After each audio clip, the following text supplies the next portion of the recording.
श्रीलक्ष्मी श्रीमहालक्ष्मी क्षीरसागर कन्यका उत्तिष्ठ हरिसम्प्रीते भक्तानां भाग्यदायिनी श्रीलक्ष्मी श्रीमहालक्ष्मी क्षीरसागर कन्यका उत्तिष्ठ हरिसम्प्रीते भक्तानां भाग्यदायिनी उत्तिष्ठोत्तिष्ठ श्रीलक्ष्मी विष्णुवक्षस्थलालये उत्तिष्ठ करुणापूर्णे लोकानां शुभदायिनी उत्तिष्ठोत्तिष्ठ श्रीलक्ष्मी विष्णुवक्षस्थलालये उत्तिष्ठ करुणापूर्णे लोकानां शुभदायिनी श्रीपद्ममध्यवसिते वरपद्मनेत्रे श्रीपद्महस्तचिरपूजित पद्मपादे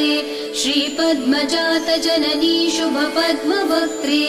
श्रीलक्ष्मी भक्तवरदे तव सुप्रभातम्।